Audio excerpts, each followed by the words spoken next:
Hi, Karen. Can we start the event?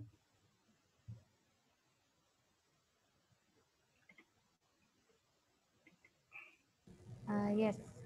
Okay, great. Okay, sure. Okay, so thank you to the Zoom moderator, and welcome to the International Conference on Responsible Tourism and Hospitality 2021. And today our session will be talking about the sustainable and responsible tourism in hospitality industry. And we have two, what we say, honorable guests, panelists. Yep, Madam Christina Aquino, the President of Tourism Industry Board and Foundation, Incorporation Philippines, and also Mr. Greg, our friend Gregory Gubiani from the Westin Kuala Lumpur. Well, I'm going to share my screen.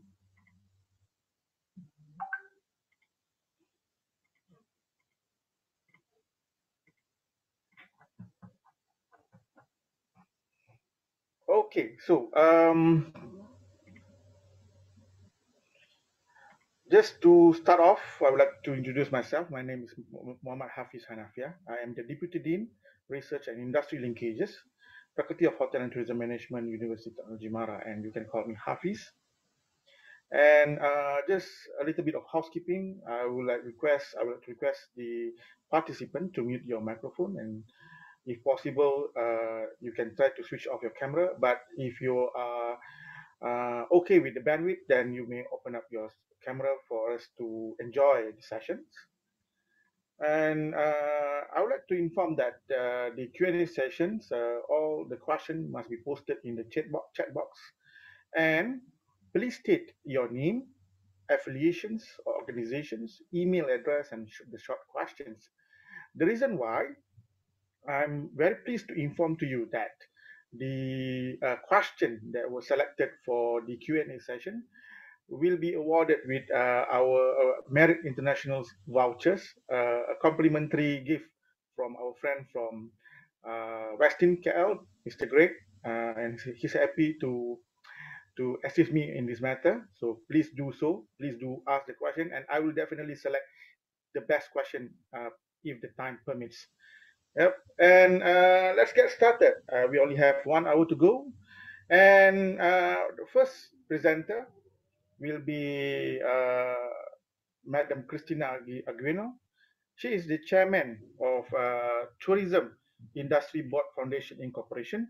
She will be talking on a very good topic, actually, in the hands of government, academy, and industry stakeholders, sustainable and responsible development in the hospitality industry. A very short introduction about her I found very interesting in her CV is that she has broad teaching and administrative experience in post-secondary school and also universities level, the Universities of Philippines, and also LPU Manila. However, aside from teaching and administration, she was a flight attendant for Cathay Pacific Airways and also a cabin service line instructor for Qatar Airways. So, Miss Christina, the floor is yours. Thank you very much, Dr. Hafiz. I'm very happy to be part of this panel, and really gives me a lot of opportunities to share. Let me just work on my slide, yeah, uh, and do that. Okay. So the title of my presentation is In the Hands of Government, Academia, Industry Stakeholders, Sustainable and Responsible Development in Hospitality and Industry. I took a look at one of the questions there. What can government do? What can industry do? What can academe do? And this is perfect for everyone because then you see that there is no one group that actually has the answer for that. So I start off with, it takes a village to raise a child. This is, I think we've heard this African proverb a number of times, and there is no one remedy that government can do that will be acceptable to academe or industry, in the same manner that initiatives by industry may not be well accepted by government and industry. So there has to be a balance. And so there is need for us to work together, making sure that whatever initiatives are put in place will have words of wisdom or maybe participation from the various stakeholders that we have. So going back to the SDGs that we have, there are a lot of initiatives that can be made by any sector, but no one can have a final say on everything here that we have. My talking points would include getting to know TIBFI, a little bit about that, evolving consumer behavior and habits post-pandemic. It's not even post-pandemic right now because we are still in the midst of pandemic, but a lot of surveys, a lot of researches have been done already. Philippine travel report, maybe this is something that can also be done by other countries. Convergence among government, academia, and industry. The 5 Rs to rebuild tourism. Interesting. What are the 5 Rs? Because you have a lot of 5 Ps. There's a lot of acronyms that you can actually do. And I'm just looking at the 5 Rs that we have and then moving forward. What then do we do at the end of this session? So getting to know TIBFI, our story. We're actually a 40-year-old organization that represents the board, the industry. Initially, it was called the Hotel and Restaurant Industry Board, but because of the limitation of the sectors that were represented in the board, it was changed to the Tourism Industry Board Foundation Incorporated to engage also other stakeholders that make the tourism industry. And so 1991, it changed its name and the conversion was improved by the government to have its formal application there. So our vision is to have highly professional education, training, research, and development institutions that are responsive to the competency needs and workforce requirements of the tourism industry by 2025. We're looking at human resource, which is really the biggest input in tourism, mindful that although there are a lot of capital investments that are needed, you cannot run a hotel without people. And the people service is what makes the uniqueness of tourism.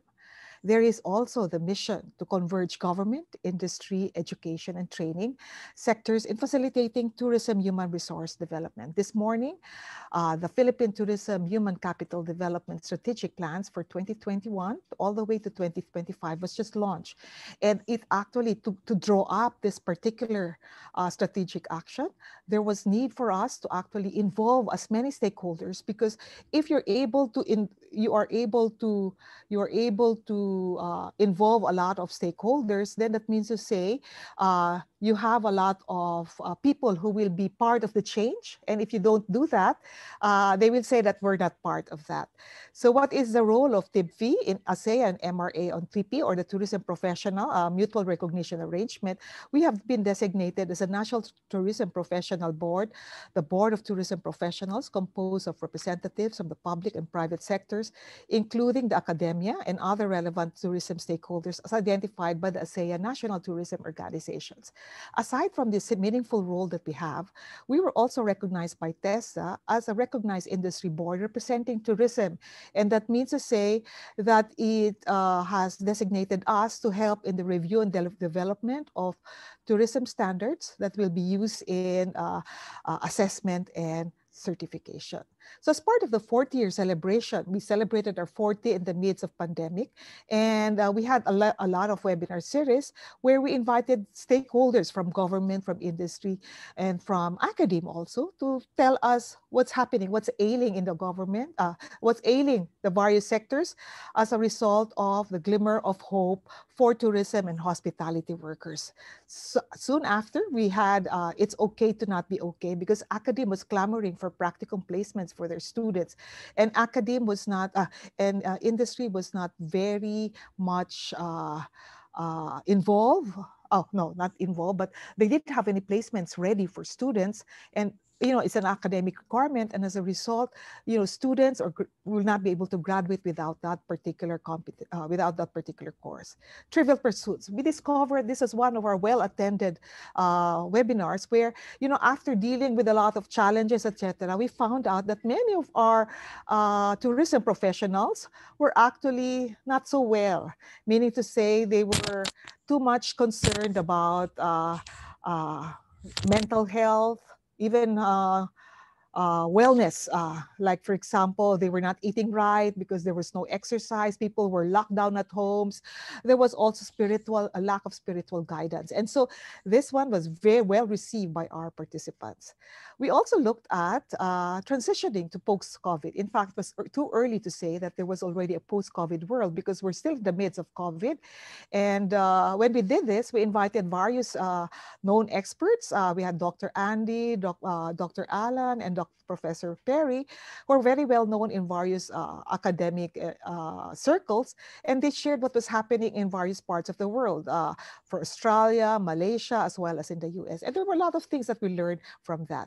Now, something that we have been trying to move for the past, 10 years, happened only because of COVID. And so, when we did this, we said that it took a COVID to actually move all the educational institutions, all the educational agencies in the Philippines. We have a separate agency for basic education, for technical vocational, and higher education, and government as well as TIBFI. And we noticed that there were some standards that had gaps in between educational sectors, and or there were a lot of overlaps. And so with this convergence MOU, we were able to now put together how we can address those gaps or big overlaps. May Pasko pa rin sa May Pasko pa rin. It's a play of words because there is a program by DOT, the Department of Tourism, which is Progressive Accreditation System, which defines the quality of services and products that are offered in a hotel or whatever kind of tourism sector. And there's also portfolio assessment. That means to say, for those who are working in the industry, we're able to find that they can be certified already for the various works that we have. In December, we decided to put together a webinar in case you miss it, re-up cross-skilling, reskilling, meaning to say a lot of new protocols, a lot of new procedures or products that are being offered in various sectors. And so there's need for our human resource to be actually trained on it, or upskilling, meaning to say you do not only what you are in your level, but you try to do as many. Maybe you're not just the front office, or cross-skilling would be the appropriate word for this. A lot of general managers or owners have seen the effectiveness of work of human resource right now, because with limited capacity of service, a lot of people are actually doing work that was being done by other people before. And so there's need for this. And so these are the happy faces of the Tourism Industry Board Foundation Incorporated Board of Trustees. And it's made up of representatives from various organizations, from industry, from academe, from even the labor and government, DOT, TESDA, and UPAIT. So let me now touch on the evolving consumer behavior and habits. Health and safety will be something that's going to be very critical. In fact, this is a picture of the board of the HRAP, Hotel Restaurant Association of the Philippines. What's happening right now is many of our tourism professionals are afraid to be vaccinated. And so there are now new practices that are being done. Like if you are vaccinated, you can get free products from this particular establishment, etc. And so they're dangling a lot of incentives, because I think a lot of tourism, those who are not well informed about vaccination and what it does, they're scared about the side effects, etc. Wellness is also something, because working from home can also be very limiting in the activities that we have. And so we have to make sure that we also check on the wellness of our human resource. Consumption and spending, because of underemployment, I think there's no one who is overemployed at the moment, but underemployment or unemployed would be the usual effects now. So a lot of consumption and spending for products and services will be reduced. Digitalization is something, a lot of countries or a lot of industries have actually accelerated their use of the digital platform. And so you've got to make sure that, because people are not going store to store, physically visiting the products and services, you've got to be present in the digital space as well. Remote working, you brought home work. If before you were confined to traveling, 1 hour, 2 hours to your workplace, right now it's in a press of a button. But sometimes, you lose sight also of the work hours, and you're working beyond the normal 8 hours, because people expect you to do more because you're unsupervised, etc. And tourism and travel, there are now plans of opening borders, but a lot of hesitancy on the part of maybe some countries to accept tourism. And whatever service or operation you've modified already, you look at also sustainability as one of the factors that we have in place. So the Philippine Travel Survey Report, Insights on Filipino Travelers, Sentiments of the New Normal, is a two-part study that was done by the Department of Tourism together with one international, the Asian Institute of Management, which actually deployed the uh, survey initially in June and then in December 2020. And some of the findings actually indicate that domestic leisure travel will lead the recovery of Philippine tourism. I have heard it being said in yesterday's, I attended several sessions that some countries have actually invested a lot in international tourism, but now domestic tourism is something that's going to be, I think, the initiative or advocacy that's going to be done by many countries. And in the Philippines, we did not have any shortage on domestic tourism because we had 100 million tourists domestic travels, but only around, I think, 10 million. It was an all-time high as well for international travel. There's going to be a reduction of income as well as travel budget because, again, you make sure that you're able to prioritize the expenses. You go for basic needs, and travel is not, it's more leisure. In fact, in some businesses now, they've seen also that COVID has created an opportunity where you can do business internationally without leaving your home. And so if they will have to rethink what would there be a need for you to travel in the near future. Health and safety remains a primary concern as given. I think now there are talks about removing the face shield or not to do the face mask anymore. And so, but there's a lot of things that we have to do as well. Travelers prefer reduced contact activities. So you've got like doing a lot of contactless or cashless transactions to make sure that you're able to do that. Online and digital channels for convenience and reduced contact. So if you're not present in the digital space, then you don't exist. There are a lot of apps, there's social media, there's LinkedIn, there's, websites, etc. All you have to do is make sure. And, for some, it's free actually, and you have a wider market reach as well. Travelers plan to travel close to home. And what does it tell us? It tells us that maybe we've got to make sure that there are attractive places for destinations for people to visit within our circle. So what did the December study generate? It also confirms the same results that we had in 2017, in the June survey. The behavior is common and preferred among travelers as well. There's a new term that was coined, staycators. We have a lot of people who have missed staying in a hotel, and so there's a new promotion that's being allowed for some hotels that are eligible, that they can now accept guests who are just going to stay inside the hotel without. So if there's work from home, there's also work from a hotel because, in many places in the Philippines, there are no facilities for work from home. You don't have internet, you don't have air conditioning because some of the condominiums or homes are actually very small in size. And so there are, maybe you're competing with your children or other family members who are working as well. Staycators are good cash generators aside from the quarantine and social events venues. You've got capacity concerns that you have to do.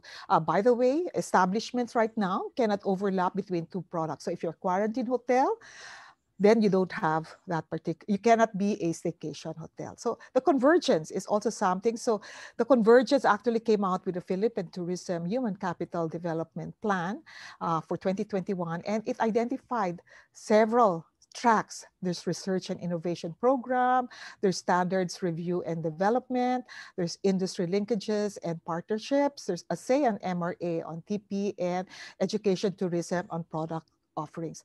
Now, each of these working groups are actually represented by DOT, TESDA, CHED, DepEd, and TIBFI. And so there is collaboration as early as in the planning as well as in the monitoring of this. So each convergence group is actually going to be chaired by somebody, and the committees will have to identify representatives from all 5 agencies. We work on the strategies, activities, and timelines so that we can easily monitor it along the 5-year period.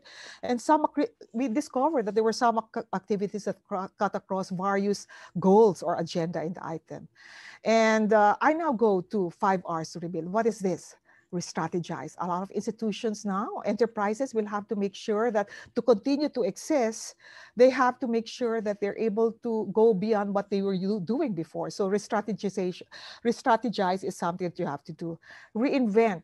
repurpose. You've got to think of new products and services that you can offer so that you can continue to exist. Redesign, digitalization is one item. Reskilling, you've got upskilling, cross-skilling, reskilling, etc. And reboot, restart. Now, these things, the 5 Rs, are actually something that you can work together with government, academia, and industry. And so how I've done this, I've done a matrix where in government, you can actually define new protocols and maybe develop entrepreneurial skills among provide training for possible new entrants in the business. Reinvent, repurpose with new products and services. So government is giving low interest loans already. Redesign, new operations, activities with technology. So you can shorten some of the processes. You don't have to invest too much anymore in in many people who are doing business, because now you're able to shortcut that. Re-strategize, do your SWOT, strengths, weaknesses, opportunities, and threats, and you'll come out with new products and services, and reboot as well. So industry, encourage employees to undergo training, because sometimes, you may not have need for additional employees. So you can equip them with new skills that they have. Attend these workshops, approach academe for, in the academe has actually worked with industry, and this is the time to give back to industry, and you can actually offer training programs for our industry partners, explore options, apply for various aids as well. For the academe, develop training modules that you can offer. This can be either pro bono, or this can be, because even academe is suffering right now, but this thing, there are opportunities for you to help out your industry partners, because who knows, you know, uh, 5 months, 6 months, or 2 quarters next, you'll have industry being alive again, and who will benefit from that? You will now have placements for your students. Provide feasibility research assistance for your for your industry partners, and support local business. This is what I say, there will be no buyers, consumers for the products and services from industry if we do not we do not give them business. So I also took a look at how industry academe can apply the 5 Rs. So there's multitasking staff right now. There's need for more data analysts, because you have to. There's a lot of projections that you have to do. Reinvent. There are now quarantine hotels, staycation hotels, or work from hotel occasions. Redesign, contactless, cashless transactions, and market. There's operational hours that you have to also be. Because in the Philippines, you are bound by certain rules. The local government unit will say that you can only operate from this time to this time, because there's still curfew in some areas. For academe, update competencies, especially when you're teaching, because right now, some of the procedures, competencies that you're teaching might not be relevant anymore to industry. And so you've got to be conscious. You've got to be aware of the new pronouncements being done by government. Reinvent, flexible learning systems, synchronous or asynchronous. Virtual platform is something that's being offered now by our industry partners. There's also micro-credentialing, which is also very good. So my call to action to move forward, we have to be hospitable. Why? We have to help each other. Government cannot do it alone. Industry cannot do it alone. But we have to join forces with academe, government, and industry. And so this is one way that we can move forward. Be online. Gold connectivity is the new gold. We've got to make sure that we're able to communicate with the outside world, beyond outside of the home. And to do that, you've got to be connected. Be strong. There would be occasions when you'll feel lost, you'll be weak, and so there might be need for you to get a boost of what strength from somebody, and so you've got to continue, because the world will not stop. If you give up, the world will go on, and so you'll be out of Sorry. I'm almost done. Yeah. Please. And then we have to be thankful. There is always something to be thankful about, especially now that it's COVID. And lifelong learning is also something that we do. So they say it's more fun in the Philippines, but I say rebuilding in this particular conference is going to be very valuable also for us. We get a lot of ideas from all the various speakers sessions that we have. So at your service, I'm Tina Aquino. You can email me if you're interested for more thoughts of mine. And I give you back now to our moderator. Yes, let me just Thank stop you very much, sharing. Ina. Yeah. I think your slides was quite informative. I mean, you're talking about what happened before and what have you done. I mean, Yes. Philippines plan to do in the future amid the pandemic. I have a question from the participant. Is from Dr. Valen Kunjuraman from University Malaysia Kelantan. Yes. His question is, I hope you can try to shorten up the answers, but it's a Yes. quite a long question. Since I am from academia, I would like to know the Philippines' experience in emphasizing the importance of research outputs by the academic. How committed your government to pay attention on research outputs related to tourism and hospitality issues, which may contribute to the policy making? And another question is that, is there any specific models that you use Oh, there are a lot for of grants that are being offered right now by different government agencies. Like, for example, the Department of Tourism actually has allotted a big chunk of its budget actually for research, and the academe can actually apply. And as a result of the results of the research, they can use it for policy making. One particular research that we did with Dr. Beth, who's also part of the participants right now, was a research on the readiness of schools as well as trainers and facilities to implement the ASEAN MRA on tourism professionals in the Philippines. And we found out there were a lot of things that were lacking. And so this was going to be used by the Department of Tourism to make sure that we're able to strengthen this particular initiative of the Department of Tourism. What we need to do is strengthen, I guess, awareness of the utilization of the research output. Many times research is just an interest that would either attract just a small segment. It will not even be useful to industry, or sometimes it's too repetitive that there is no value in the research. And so there is need, I've always been conscious about what industry should need. And so you have to just ask industry what they need in terms of research. And so there is more value in that rather than just doing research for the sake of either tenureship, for the sake of academic requirements, etc. So I always push actually researchers to talk with government, talk with industry, because research that is not going to be used at the end of the line is just going to be what? Paper on the shelf, not going to be useful for anyone. Great. Thank you, Tina. I mean, it's the same thing with Malaysia. We have some sort like gray line between the fundamental knowledge and also the applied research. I mean, but then in Malaysia, it was supported by the Ministry of Higher Education together with the Ministry of Tourism. I believe that it's the same thing with our Asian ASEAN neighbors. Yeah. Thank you very much, Tina. I think we are ready to move to the next presenter. Yep. He's a charming man. He's a handsome man. Mr. Greg Gubiani. He's the chairman of Marriott Malaysia Business Council, and also the GM for the Westin Kuala Lumpur. I believe that. Well, to introduce Greg, I mean he can speak a lot of language. Yep. And perhaps the best part of him is that he's a French. Yep. And he is fluent in English, Italian, and also knowledgeable in Spanish and German. And perhaps he's also an alumni of tourism and leisure management education from France. And perhaps one of the things that I saw from his CV is that he's moving around Malaysia from one hotel to another hotel. I believe this is one of the reason behind this is because of his leadership in order to enhance the service quality of hotels, especially in the what we say these Marriott Internationals. And right now he is with Westin, one of the best hotels in Malaysia. So Greg, the floor is yours. Good afternoon, Hafiz. Thank you very much for that introduction. Let me just share the screen quickly. So good afternoon, everyone. First of all, thank you very much for allowing me to be part of that panel. I think it's fantastic, right? And I think it's a great initiative as well that has been put in place.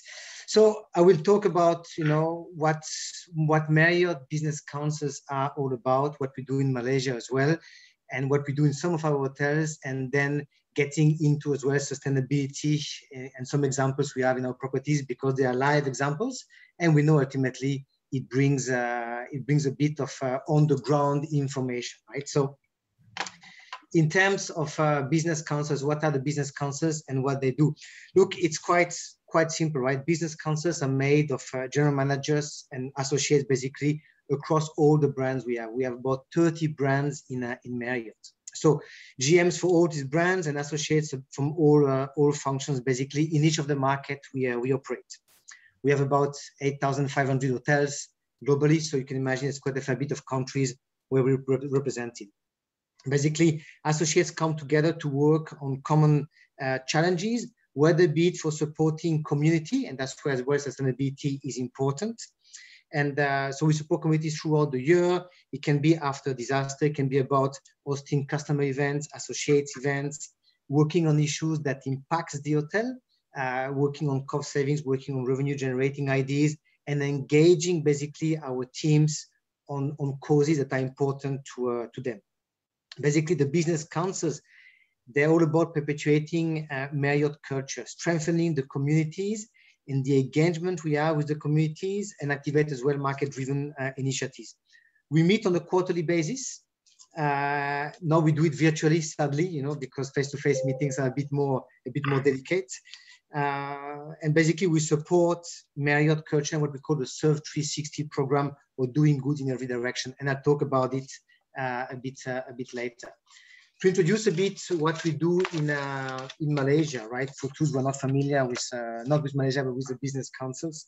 So we have at the moment 33 hotels in the country, 17 brands out of the 30 brands are represented. We divided Malaysia in 4 key regions, and each of the region has a sub-chair for the business council. So this means that if any of you wants ever to reach out to any of our hotels in Malaysia, and let's say if you're based in Sarawak or Sabah, you want to reach out, we have a co-chair for the business council based in Miri, actually, right? So that's great because it allows, again, to have a contact directly, and we can engage multiple activities. So we have these 4 regions represented. We have almost 10,000 rooms at the moment, over 4,000 associates working for Marriott. Within the next 4 to 5 years, we have another 16 hotels that we're going to operate, and about 4,000 extra rooms. So we are potentially, I believe, the largest hospitality employer in the country at this stage. And that business council is important because it allows to work all together. And when we talk about sustainability, sustainability is not just about one hotel doing it. It's about all hotels working towards the same goal. So I start looking into it, right? And talking about sustaining responsible operations and what it means. I spoke earlier about Serve 360, or serving our world and doing good in every direction. It's one of the core values that Marriott has. So we are committed as a company in making a positive and sustainable impact wherever we do business. You know, we embrace our global responsibility and try to be a force of good by our sustainable and social impact platforms. Serve 360, or doing good in every direction, is our commitment to do business in a way that is responsible and sustainable as well, and of course that benefits the environment and the communities in which we operate. So with 34 hotels, or 33 hotels in Malaysia, hopefully we have a bit of a certain reach as well. So at Marriott, basically serving our world being one of the core values that we have 5 in total. And basically our work will be going on as we continue to address situations or challenges as climate change, scarcer natural resources, and the evolving needs of the planet. With so concrete, measurable, and transparent Serve 360 goals, we can actively reduce, hopefully, the environment impacts of and risk to our business, embed sustainability across the organization, hold ourselves accountable, which is something very important, and increase the resiliency to the communities where we do business. And you can see an example here of sustainability practice that we have. We introduced in 2019 something called Make a Green Choice. Basically, if you're a customer and you don't want your room to be serviced, meaning you simply hang a tag outside the door and housekeeping doesn't enter your room, doesn't use vacuum cleaner, doesn't use electricity, doesn't use chemicals to clean. It's one way, in a way, to reduce part of the impact. A program we have in our hotels that basically has showed success, because I think more and more nowadays, customers are sensitive to the environment, right? And are sensitive to what hotels can do and how they demonstrate what they do, right? Continuing in terms of sustainable responsible operation. Today, business plays an increasing critical role in taking on our world's most pressing social, environmental, and economical issues.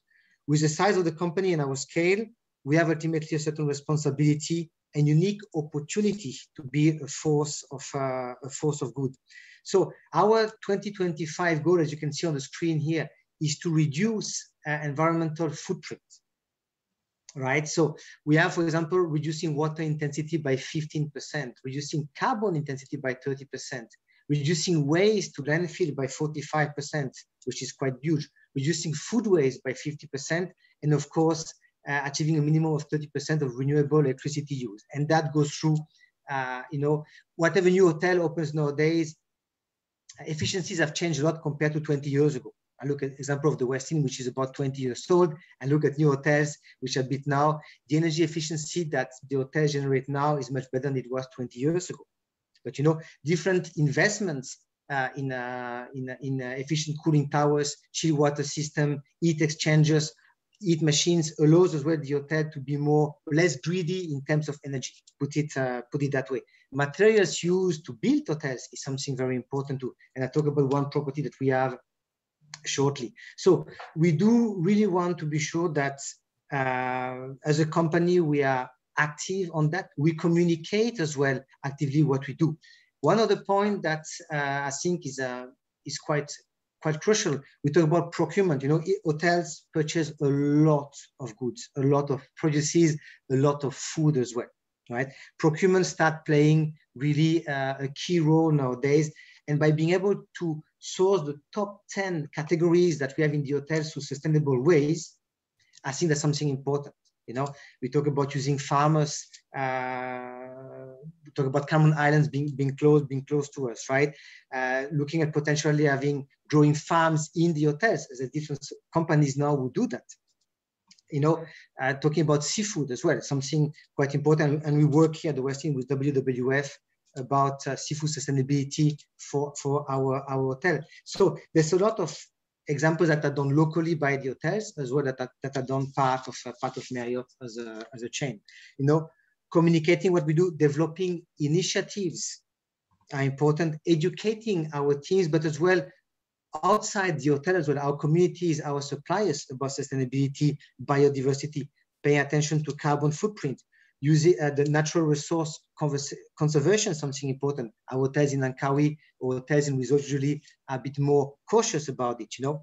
Waste and pollution management, something that everyone ultimately should be paying attention to, not just as a business, but even as a person. And of course, anything that relates to water, you know. Example that are close to us or close to Malaysia. We have two brands that are maybe a bit more oriented towards eco-friendly, you know, Elements by Westin, and the Elements by Westin in KL, when it opened a couple of years ago, you know, was one of the first hotels which had a green building index. Basically, the way the structure was built, a lot of natural daylight, the way it was designed as well. And it was the first hotel in the city to completely do away with plastic water bottles, something really, really, really important, right? And they have their own basically certified filter tap water system in every guest room, making drinking water basically possible rather than using plastic bottles. And I'll talk about it a bit later in one of the properties that we have as well here.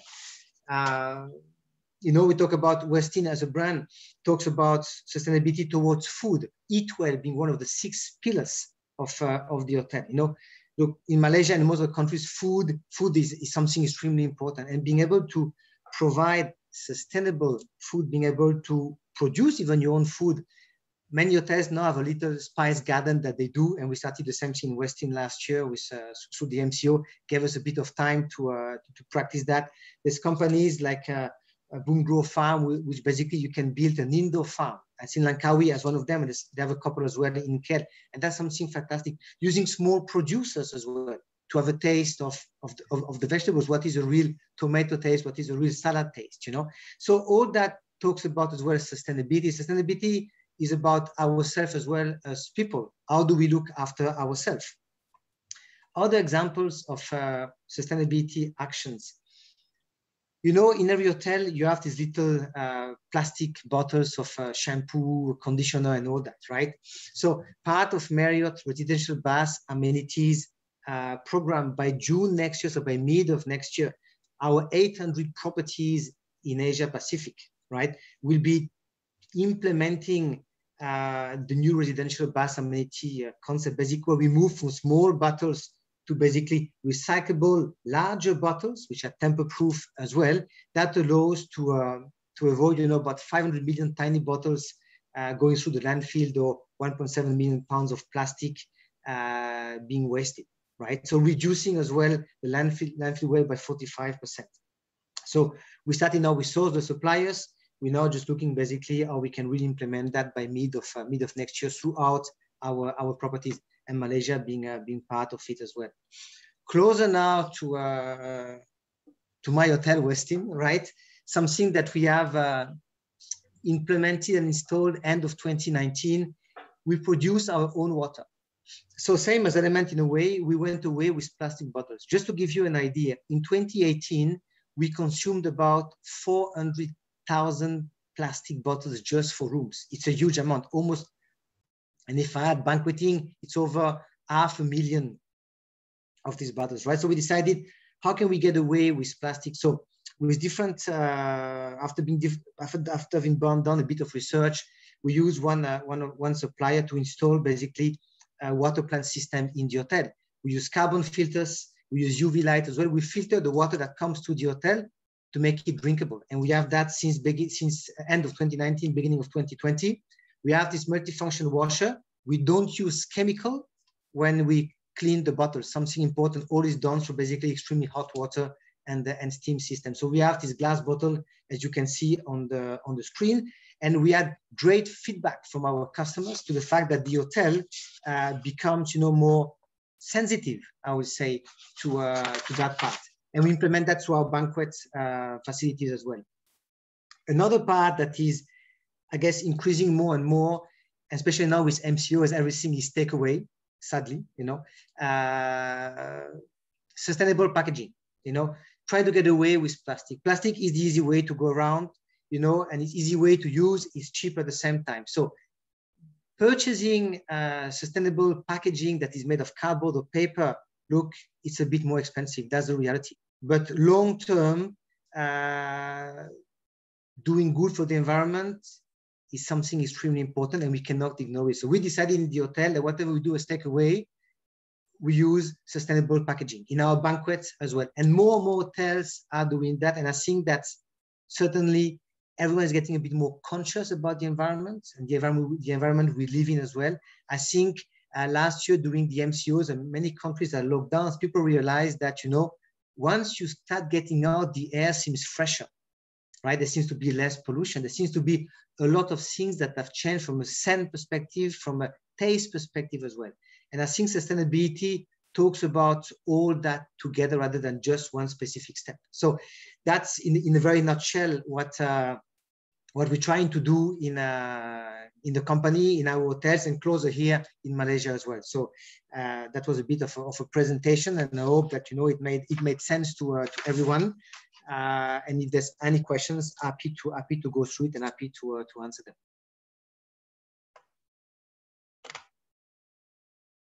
Okay, thank you, Greg. Thank you for showing us some hotels, because I believe that most of us are very fond to go to hotels. Hopefully, after we're waiting for you. We're waiting for you. Yeah. Everybody are saving their money for that. I mean, we are eager. I mean, most of us are very motivated to travel right now, but we were not allowed with the MCOs and the circuit breakers. And I have two questions from the participants. I will read the first question from a student from UCSI University, Sarawak campus, Mr. Jordan V. He asked, what is the number of one sustainability practice that hotels should observe? I mean, hotels from longer stays to luxury brands. And how would these practices possibly change post-COVID-19? Look, fantastic question. I think there's not just one practice. I think it's a multiple easy practices that doesn't necessarily require a lot of investment. And there's practices that require potentially investment. So let's talk the ones that are easy, that don't require investment. You know, I talk about swapping from plastic bottles to glass bottles. There are now solutions rather than you investing in your own equipment. There are suppliers that basically supply the glass bottles and the water that goes with it. I've been working with Marriott with one supplier called Battery, basically to look after that. When we did it in the Westin, we purchased the equipment at that time. We calculated the return on investment over 3 years period, but it's beyond the return on investment. It's really more about having that impact on the environment. So I think one of the practices could be swapping from plastic to recyclable material, right? Put it that way. The other point will be, we talked about food packaging, sustainable packaging. Nowadays, there's plenty of solutions that exist, right? That are not necessarily that more expensive compared to plastic, right? But that are user-friendly or that are recyclable, put it that way, right? Other practices, if you have a bit of a garden, plant a spice garden, fresh basil. Look, there's nothing more tasty than fresh basil that you can take from your own garden and tell your customers or your teams, hey, this is from my garden outside the hotel, right? It doesn't require a lot of efforts, right? So I think that that's a couple of small points that can be done. Pay attention to air conditioning. Turn off the aircon when you don't need it. Have a schedule in place for the aircon. Talk to your engineer about it, right? At home, talk to yourself because you are your own engineer in a way, you know. Turn off your computer if you get out from the office. Put a time on it. Turn off the lights. All that are really basic points to do that cost zero and that have an impact when they all put together, right? Just some basic, and record it, document it. It's important because you want to demonstrate that you're not just talking about it, but that you as well you want to show figures what you do. Look, nothing is perfect, let's be honest. Not everyone will say, okay, I'm going to turn off my computer, turn off the light, turn off the aircon. That's the reality. But if everyone educates themselves, educate your team about it, educate your customers ultimately about it, right? Then all these little steps put together start making the difference. And when you start communicating it, that's when people start realizing, hey, actually, it's true. It does make sense. Yeah, great. Talking about customers, I mean, there will always be issues, I mean, in terms of whether they adhere or not adhere the practices proposed by the hotels. And another question, talking about the issues of wastage, or talking about reduce the footprints and the zero carbon emissions. This is a question by a friend of mine, William Lowe. He is from Emerald, and his question is that there are great numbers of hotels in Malaysia has been pioneering, promoting, and realizing sustainability activities, and it's actually has been a great and positive approach. However, comparing with the high procurement, I mean, as you have mentioned, and wastage produced by customers, it is not a small amount. Therefore, indeed, it's a big challenge to reduce those carbon footprint and wastage. So, what is the long-term or the ideal or realistic policy for us, for hoteliers, to embark on in order to reduce the footprints and carbon, the zero carbon emission by 2050, which is in line with the SDG goals? Yeah. Look, it's a great point. It's a long-term policy. It's not a short-term one. So I talked about Marriott and the 2025 sustainability policies that we have in place, right? Look, I take a basic step about food wastage, right? So we realized a lot of hotels do buffet nowadays, right? They've always been done buffets, you know, and people come and really plate up a plate like that of food, like they haven't had food for months, right? That's the reality. How much of it is wasted becomes a question mark, but some food is wasted. So we realized that communicating verbally is one thing, but communicating by signage is something different, you know? So we have put around our buffet counter, and since MCO as well, or CMCO, whatever you want to call it, has been in place, we have been even more cautious about it, right? So we communicated through different signages around the restaurant, you know, don't waste your food. Come multiple times if you want to come multiple times, but eat in a way consciously, right? we started working with WWF about food sustainability and trying to measure food waste. You know, done a lot of work with our chefs in the kitchen. Order what you need, and how do you reuse the food if you can reuse it based on ultimately, you know, the proper hygiene standards. How do you ensure that you can do maybe more things à la minute? You know, when you talk about carbon footprint, I think the main part of carbon footprint goes through educating ourselves first, educating our teams and educating customers and everyone around us. So it's not just saying, oh, I'm going to reduce X amount of carbon footprint by 2025 or 2050 because it's nice to do so. It's not about being nice to do so. It's about, again, doing it on a step-by-step basis. You know, we talk about turning off aircon, turning off the lights and all that. We've put in place here in the hotel schedules, daytime, nighttime, for lifts, for aircon, for offices. You know, Okay, sorry, yeah. Just to interrupt you. I mean, I have a question. Just want to know. Sure. I mean, perhaps, you know, I believe that,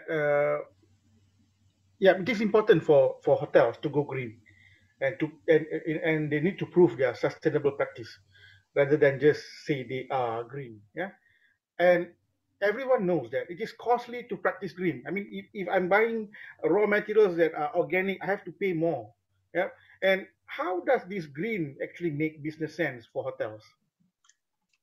Oh, how does business green make sense to look? Got it now. Okay, so yeah. You're right. Buying, you know, buying products or buying raw material that are organic and all that is true as a cost, you know. So I think it's a double-sided sword or double-sided coin. The way I look at it, at least, is what does make sense from a business perspective? What does make sense from a customer perspective?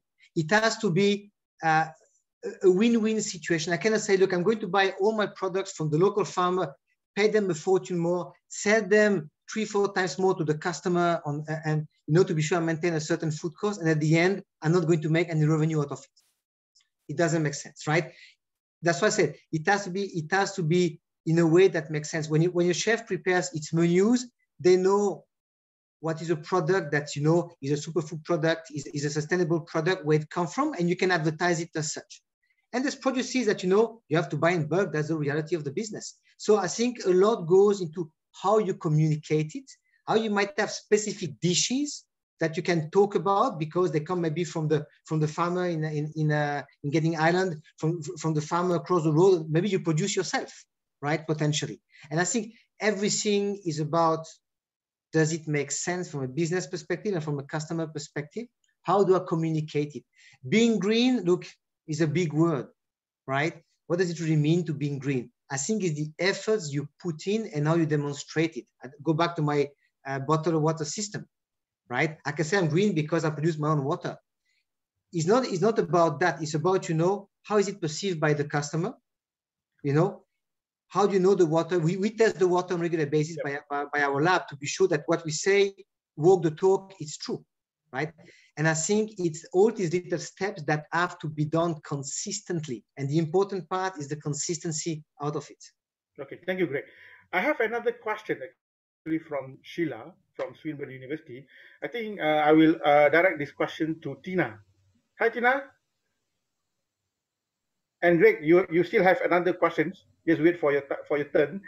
Yes. Sheila asks a question. Due to the current pandemic, any suggestion how to motivate the local community to take this situation as an opportunity to continue with tourism activities?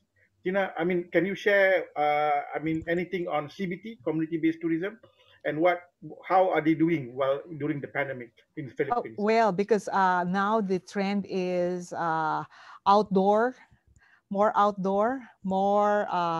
activities that are not mass tourism. The interest really in community-based tourism is going to increase in the next couple of weeks, because couple of months, because people will be looking for activities that do not have as much not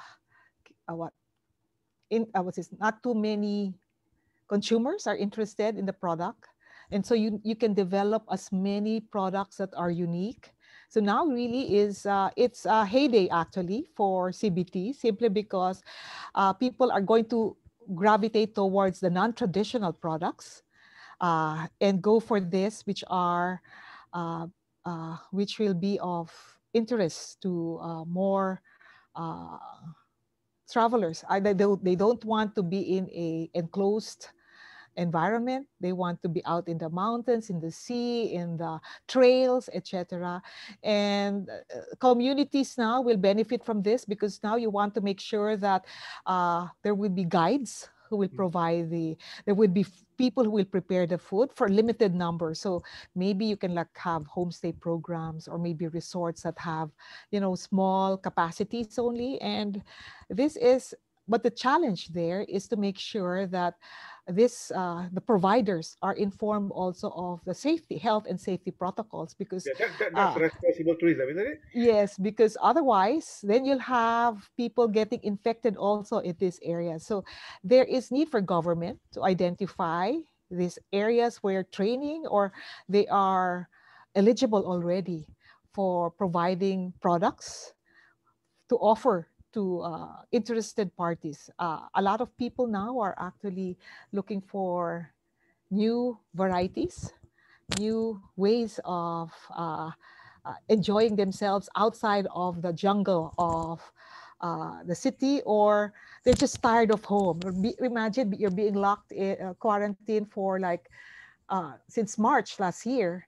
And now that the government is opening some restrictions in the way that we travel, domestic tourism is going to prosper. But again, it will be purely land-based. It will not be involved, most probably, plane rides. So it will just be in maybe the provinces that, or areas that are within maybe 100 kilometers or 200 kilometers away from a local from your home.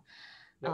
But there's need, there's need for government, for industry, and for academia. So, because you have to train people how to do this, so academe can, that's why I mentioned that there has to be academe in preparing the feasibility studies of areas that are identified as potential destinations, and what would be needed. And maybe you can invite potential investors, or maybe there are existing community destinations already, but you have to strengthen them in anticipation of the crowd that will be coming in your place. Yeah, that's true, Tina.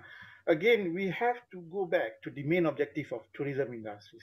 It's not about tourists, it's not about the industry, the business, but the main objective of tourism industries is to enhance the quality of life of the local community in that particular destination. So talking about the local community at a particular destination, let's talk about Langkawi Great. You have few properties there, yeah, in Yes. Langkawi Island. So there's a question by Shariza Muhammad Khalid, UITM Puncak Alam, University Technology Mara. She asked a question: how Marriott motivate the local people to be part of the business activities in order to sustain the sustainability tourism activities? Example in Langkawi, Kedah. So, Look, do you have any? I know you are not. You might but have. actually, it's a great question, because Okay, it doesn't just apply to Langkawi; it applies to everywhere, right? And basically, very simple. So, part of the business council, we talk about serving the world. Serving the world talks about looking after communities in the sense of we do activities with the communities, be it visiting old folks' home, be it doing some work with the orphanages. And when I say doing some work with orphanages, for example, is not just, okay, I take the kids out for makan and that's it. No, but look, sorry, I'm a bit straightforward, but many people talk about it. But Greg, just to inform the participant, makan means eating out. Sorry, so going out for food, right? So basically, what we've done is that with a couple of hotels and different regions, be Langkawi, be it JB, be it KL, we take a team of people and we select one area where we know we can focus, right? We go there and do some works, be it repainting, fixing, electrical, plumbing. We have the chance in hotels to have one of the industries where we have a lot of different jobs involved into it, right? Be it from a technical perspective, engineering, administration, and so on and so forth. But you know, everyone knows one thing: take a brush, put the paint, and start painting a wall. Everyone does it, and we've done that in multiple areas. We went and paint houses for orphanage or for kids, just to give them a bit of a nicer space to live in. We all work with different contractors, and look, comes to a time we ask assistance to our different suppliers. Come, hey, can you do a pest control that area? Can you fix the camera there? Can you help with the phone line? Can you help with the computer? And you know what? I tell you one thing: they all do it with pleasure, and they all do it on a voluntary basis. We try, of course, to hire as well associate talents that come from the community. You know, it's not just about working with the large universities. It's about looking as well, working with the small communities. What can we do to help them? Can we provide food to them when there's a time we need to do so? When JB had the floods beginning of the year, we collected some funds to send to our hotel in JB so they can go to the areas that were impacted by the floods and supply some essential kits, right? So we try to approach the communities in that regard. We work a lot with Kechara Soup Kitchen, for example, for the past 7 years, over 30,000 meals given to Kechara Soup Kitchen to help as well those who are in need. So wherever we are, that's what we do that's part of the actions we do as business concepts. So not only one area, other areas. In Langkawi, we used to have the Andaman Beautiful Property, which sadly, you know, is no longer there. That did a lot in terms of conservation of the littoral, of the beach and all that. So he talks about how do we work with the local communities to say, hey, look, let's look after the environment. Let's try to be eco-friendly at some point. Let's try as well to educate everyone towards that. And small islands, you know, most of the associates or talents that work in the hotels are from the community. Yep. And that's where that bonding comes in, right? Okay, thank you, Greg. Okay, actually, our time is up, but I will have another 2 questions. I just want a very short, sweet 1-minute answers from you. Yeah, I mean, I have to respect the question by the participants. Yep. Okay. To Tina. Okay. Yes. From Nurul Aina, UITM, University Technology Mara. Remote working was one of the methods used during the new norms. And how does this remote working or work from home affect or influence the productivity of the Philippines? Talking about the Philippines aspect. So 1 minute for you. Okay, there's a lot of challenges that we have. One is connectivity is a big problem here. Work from home also, there is no distinguishing mark now anymore for when is work from home officially start and when does it end, because you're at home already. But there are also silver linings, because now you're able to monitor family. You're also able to prepare food from home. You're not challenged anymore with the traffic, because sometimes you go to your office, which is like 2 hours or 1 hour traveling time. There's a lot. I think what needs to be changed is the mindset that we have to take initiative for the work we do, because a lot of people have to be monitored quite closely in the outputs that they do. And so I think this is now for a lot of people to actually grow up and find out that they can do things, given that this is the output that is required, you can still do on your own this item. So work from home, I think, is a big advantage in many, for many of, maybe if you can do a poll, you'll find out that many actually prefer work from home, but the only missing link there would be the personal interaction that you have. That's true, Tina. That's true. I also would like to highlight that matter. And for Greg, I think this is a question actually from Salvacion Jen Ocean from University of Antique. Actually, it was purposely to be asked to Miss Tina, but I would like to ask Greg, what particular skills the fresh graduates, especially students who are currently experiencing limited industry exposure and internship experience, should develop in order to be part of the married family? Only one skill: be curious, right? We don't ask you to be anyone else except yourself. And if you don't understand, ask questions, be curious, because knowledge is power. That's universal. The more you know, the more you can sell yourself, right? But you know, as I was saying, the beautiful part of hotels is that in one single building or in a resort, whatever it is, right? You have such a wealth of knowledge, you know, from the guy who is the stewarding, and he can teach you how well the dishwasher is working and the temperature is reaching and the chemical to use, to the director of finance, we can give you so many advices about profit and loss, but profit and loss talks about your own bank account or you manage it. To the sales and marketing, who can turn someone introverted to extroverted, maybe not to extroverted, right? And being a customer relationship as well, internal customer, outside customer. So be curious, be open-minded, right? It's a world where you can learn so much and meet so many people from different horizons. Look, it is the most beautiful job in the world. Otherwise, you don't do it, right? Yeah, that's good. I mean, that is also another way to be responsible. I mean, be yourself. I mean, and the business, 100% right. how are you, and how you have been brought up, and you are able to work in any. May I just add something also? Yeah, sure, Tina. Yeah. Many of the things that we're actually teaching in school may not be relevant 5 years from now or 10 years from now. And so what needs to be done is for actually us to develop the creativity as well as the attitude, the soft skills, because some of the technical skills are actually going to be changing 1 year, 2 years from now. And so it's going to be but I think what we need to do is make the student understand how the process evolves. And so you are able to get the final product. And so I always am a believer that what we teach now is far behind but what's going to be needed 2 years, 3 years from now. And so we've got to empower the students to learn more than what is being offered right now. I saw a question. I don't know if it's going to be asked, Dr. Hafiz. Are there any work from home options that you have? Opportunities available?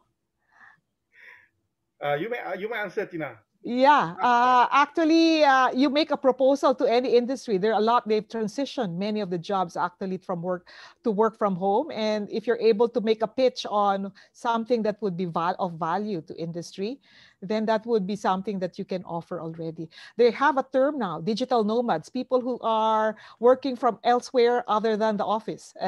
You might be one of the candidates for as a digital nomad as well. Thank you, Tina.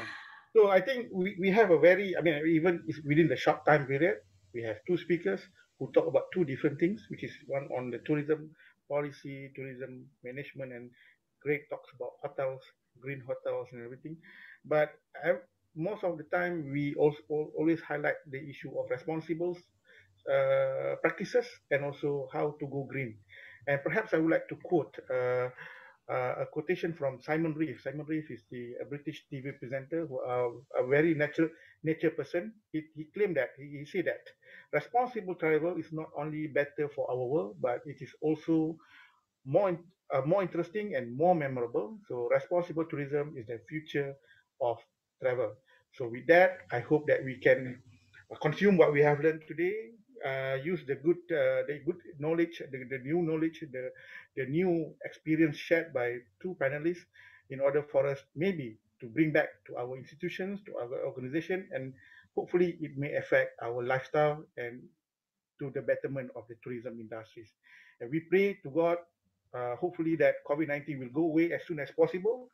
The vaccination program goes quite well right now in Malaysia, and I believe in other ASEAN countries, even though it's quite slow. And we hope to meet Greg in Westin in the future, and maybe there is possibility for me to meet Tina in Philippines, or perhaps inviting Tina to Malaysia. So for that, thank you very much, guys. I believe that we have around 100 participants. And I believe that we are ready for our final countdown of our closing events in terms of the moderator. I think the moderator have shared the information about the closing ceremony, and also in terms of the evaluation report. Please submit your evaluation, and you are going to get a certificates, a soft copy of your certificates through your emails. So for that, thank you very much to Greg, to Tina, to the moderator, and to the participants. Be responsible, and we pray that we can travel again, inshallah, in the near future. Bye. Thank you, Hafiz. Thank you, Tina. Thank you very much. Thank you so much for having us here. Take care. Maraming salamat. Keep safe, everyone. Bye-bye. Yeah. Bye-bye.